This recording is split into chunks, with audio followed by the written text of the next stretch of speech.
Hi friends, welcome to witches home. இது ஒரு morning breakfast ready பண்ணிகிட்டு இருக்கும்போது எடுத்த வீடியோ. அன்றைக்கி பார்த்தீங்கன்னா ஸ்கூல் லஞ்சுக்கு ஏதாவது எனக்கு டிஃபன் மாதிரி செஞ்சு கொடுங்க அப்படின்னு விசாகன் கேட்டிருந்தான். அதுக்காக தான் ரெடி பண்ணிகிட்ருக்கேன். ஆக்சுவலி அவனுக்கு டிஃபனில் பார்த்திங்கன்னா பிடிக்கும், சுத்தமாக பிடிக்காதுன்னு சொல்ல முடியாது. அந்த தோசை அவ்வளோவா பிடிக்காதுங்க. இட்லி, மற்றபடி வேறு ஏதாவது பொங்கல், உப்புமா, இட்லி இதெல்லாம் பிடிக்கும். தோசை அவ்வளோவா பிடிக்காது. சரி, சப்பாத்தி முன்னாடி நாள் கொடுத்து அனுப்பிச்சிருந்தேன், அதனால் அதுவும் வேணாம் அப்படின்ட்டு மினி இட்லி செஞ்சு கொடுத்துர்லாம் அப்படின்ட்டு ரெடி பண்ணிகிட்ருக்கேன். ஆக்சுவலி இது பொடி போட்டு செய்கிறதுனால நான் அப்போவே ஃப்ரெஷ்ஷாக அரைச்சிக்கலாம் அப்படின்ட்டு ரெடி பண்ணிகிட்ருக்கேன். முதல்ல பொடியை ரெடி பண்ணி வச்சுருவோம் அப்படின்ட்டு. ரொம்ப சிம்பிளான இட்லி பொடியை அரைப்போம் இல்லைங்களா, அதுதாங்க. சின்ன கப்பில் 1 கப் அளவுக்கு கடலைப்பருப்பு, 1 கப் அளவுக்கு உளுத்தம் பருப்பு எடுத்துக்கிட்டேன். காரத்துக்கு 1 வரமிளகாய் எடுத்துக்கிட்டேன். அப்புறம் கருவேப்பிலை, கட்டி பெருங்காயம் சின்னதாக ஒன்று எடுத்தாச்சுங்க. இப்போ பேன் நல்லா சூடாக இருக்குது. இதில் ஃபஸ்ட்டே கட்டி பெருங்காயம் போட்டு கொஞ்சம் ட்ரை ரோஸ்ட் பண்ணிவிட்டு அதுக்கப்புறம் கடலைப்பருப்பு போட்டுட்டேன்.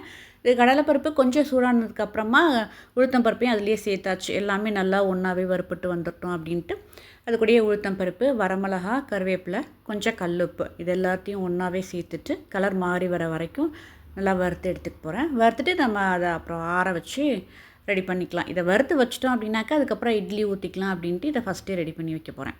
ஸ்கூல் லஞ்ச் கொடுத்து அனுப்புறது என்னை பொறுத்த வரைக்கும் மோஸ்ட்லி லஞ்ச் மீல்ஸ் தாங்க கொடுத்து அனுப்புவேன். அதை ரெகுலராக பார்க்குறவங்களுக்கு தெரியும். இன்றைக்கி சரி ஏதாவது இந்த மாதிரி மினி இட்லி செஞ்சு கொடுங்கன்னு கேட்டுட்டானே அப்படிங்கிறதுக்காக நான் செஞ்சிட்ருக்கேன். அவங்க ஸ்கூல்லேயுமே பார்த்திங்கன்னா லாஸ்ட் இயர்லலாம் வந்து ஒரு சார்ட்டே இருக்கும், மீல்ஸ் இந்த மாதிரி கொடுத்து அனுப்பணும், சப்பாத்தி கொடுத்து அனுப்பலாம் அப்படின்ற மாதிரி. வீக்லி 3 த்ரைஸ் வந்து அவங்க சொல்கிற மெனு நம்ம கொடுத்து அனுப்புகிற மாதிரி இருக்கும். இந்த வருஷம்லாம் இன்னும் அந்த மாதிரிலாம் எதுவும் இன்னும் ஆரம்பிக்கல, அதனால் ரெடி பண்ணிகிட்ருக்கேன். இப்போ பார்த்திங்கன்னா உளுந்தங்கஞ்சிக்கு எடுத்து வச்சுருந்தாங்க மாவு. முன்னாடி நாள் தான் இட்லி மாவு ஃப்ரெஷ்ஷாக அரைச்சி வச்சுருந்தாங்களா, அப்போ வந்து கொஞ்சமாக ஒரு 2 டம்ளர் ஆகிற அளவுக்கு மட்டும் ஒரு 2 கரண்டி அளவுக்கு மாவு எடுத்து வச்சுருந்தேன். அதை இப்போ இதில் தேவையான அளவுக்கு தண்ணி ஊற்றி இது ஒரு பக்கம் வச்சிட்டோம்னாக்கா கொதிச்சிட்ருக்கோம். இப்போல்லாம் பிரேக்ஃபாஸ்ட் கூடவே இந்த மாதிரி கஞ்சி ரெடி பண்ணி கொடுத்துட்றது. உளுந்தங்கஞ்சி பொறுத்த வரைக்கும் நம்ம ட்ரை ரோஸ்ட் பண்ணிவிட்டு கஞ்சி மாவு ரெடி பண்ணி பார்த்தீங்களா, அது வந்து நல்லாயிருக்கும், நல்லா வாசனையாக இருக்கும்ன்ட்டு அப்படி தான் ரெடி பண்ணுவேன். அது தீர்ந்து போச்சு அப்படிங்கிறதுனால முன்னாடி நாள் இட்லி மாவு அரைச்சதுனால இதை எடுத்து வச்சுருந்தது. இல்லைனாக்கா உளுந்தங்கஞ்சி மாவு தனியாகவே ரெடி பண்ணி வச்சுக்குவேன். இப்போ பார்த்திங்கன்னா நல்லாவே கொதி வந்துருச்சு. இது கூட ஏலக்காய், நாட்டு சக்கரை எல்லாம் போட்டுட்டு கொஞ்சமாக பால் சேர்த்துட்டு நான் ஸ்டவ் ஆஃப் பண்ணிவிடுவேன். இதில் தேங்காய் இன்றைக்கி திருவி போடல, அதனால் இது ப்ளெயினாகவே கொஞ்சமாக பால் ஊற்றி இறக்கியாச்சு. காலையில் டிஃபன் சாப்பிடும்போதே இந்த மாதிரி ஏதாச்சும் ஒரு இனிப்பு கஞ்சி செஞ்சு குடிச்சிட்டோம் அப்படின்னாக்கா நமக்கும் ஒரு சாட்டிஸ்ஃபைடு தாங்க. ஏன்னா காலையில் சாப்பிட்றதே பார்த்திங்கன்னா நிறைய பேர் புவர் இன்டேக் தான் இல்லைங்களா. ஏன்னா 1-2 இட்லி இல்லைன்னா ஒரு தோசை, அதுக்கு மேலே சாப்பிட சொன்னால் தூங்கி எந்திரிச்சு உடனே சாப்பிட்றதுனா அவங்களுக்கும் கொஞ்சம் கஷ்டம்தான். எங்களுக்கெல்லாம் ஸ்கூல் மெதுவாக தான் ஆரம்பிக்கிறாங்க, இருந்தாலுமே அது காலையில் சாப்பிட்றது அப்படின்னாலே அவ்வளோ ஒரு கஷ்டமாக இருக்கும் போல். சாப்பிட வைக்கிறதுக்குள்ளே எனக்கே போதும் போதும்னு ஆகிடும். அதனால தான் இந்த மாதிரி கஞ்சி ரெடி பண்ண ஆரம்பித்தது. இப்போ அதை வந்து விரும்பி குடிச்சிக்கிறான். இந்த கஞ்சி கூட ஏதாவது லைட்டாக தோசை இல்லைன்னா சாதம் வச்சு குடிச்சிட்டோன்னா சாப்பிட்டுட்ருப்பான். இப்போ அதுக்குள்ளே நம்ம இந்த மினி இட்லி ஊற்றிக்கலாம் அப்படின்ட்டு இந்த தட்டுக்கெலாம் எண்ணெய் தடவிட்டுருக்கேன்.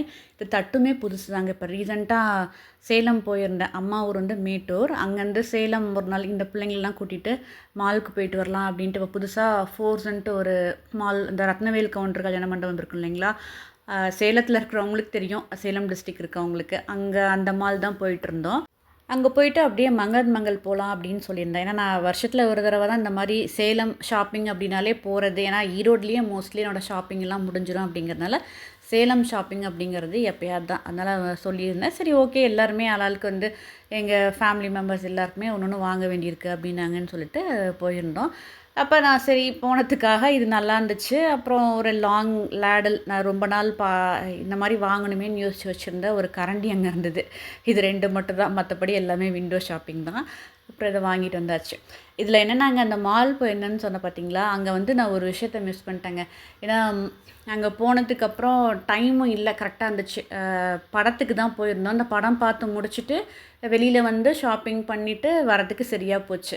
ஏன்னா அங்கே வந்து விபி டேஸ் இருந்தது, அது போய் பார்த்துட்டு வரணும்னு நினச்சிட்டே இருந்தேன். ஆனால் போகிறதுக்கு தான் முடியல. இன்னொரு டைம் போனால், சேலம் போனால் வந்து விபி டேஸ் விசிட் பண்ணிட்டு வரணும் அப்படின்னு நினச்சி வச்சுருக்கேன். பார்க்கலாம். இந்த மினி இட்லி தட்டுமே நல்லா இருக்குங்க. இதை நம்ம இப்போ பெரிய இட்லி பானையில் தான் வைக்கணுங்கிறது இல்லை. என்னோடய இட்லி பானை குட்டிங்கிறதுனால அப்படியே வச்சுக்கிட்டேன். நம்ம டீ போடுற சாஸ்பேன் வச்சுருப்போம் பார்த்தீங்களா, அதில் கூட வைக்கலாம். ஓரளவுக்கு மீடியம் சைஸில் இருக்க சாஸ்பேனில் கூட நம்ம வச்சுட்டு ஒரு மூடி போட்டு மூடி வச்சிடலாம். அந்தளவுக்கு நல்லா காம்பேக்டாக இருந்துச்சு. இது நம்ம சைஸே வந்து நமக்கு அவங்களே ரெடி பண்ணி குடுத்துடுறாங்க, செட் பண்ணி குடுத்துடுறாங்க. எனக்கு 3 பிளேட் போதுன்னா, அதுக்குண்டான மாரி அந்த பேஸ் ஸ்டாண்ட் ரெடி பண்ணிட்டு, அந்த 3 பிளேட்டு, 5 பிளேட்டு நமக்கு எத்தனை தேவையோ அதுக்கு தகுந்த மாரி அவங்களே மேட்ச் பண்ணி குடுத்துடுறாங்க. இப்போ இட்லி வெந்துருச்சு. அத ஒரு சைடு எடுத்து வச்சுட்ருக்கேங்க. இந்த இட்லி வெந்துட்டுருக்க டைம்லேயே அந்த பருப்பெல்லாம் நான் அரைச்சி வச்சுட்டேன். வறுத்து வச்சிருந்த பருப்பு எல்லாமே பொடிக்கு அரைச்சி வச்சாச்சு. இப்போ அந்த பிளேட்டுமே நல்லாயிருக்குங்க. நான்ஸ்டிக்கியா தான் இருந்துச்சு. கொஞ்சம் கூட ஒட்டல. எடுக்கிறதுக்கு நல்லா வந்தது. கொஞ்சம் கூட நம்ம ஸ்பூன் வைக்கணுங்கிறதே இல்ல. சும்மா கையில லைட்டா தள்ளி விட்டாலே வந்துரும் போல இருக்கு. அந்த அளவுக்கு நல்லா இருந்துச்சு. இட்லியுமே நல்லா சாஃப்ட்டா வந்துருந்துச்சு. அதுவும் நம்ம முதல் மாவுல இட்லி ஊத்துறது அது வேற ரகம்தாங்க. அதோட வாசனையே ரொம்ப நல்லாயிருக்கும்.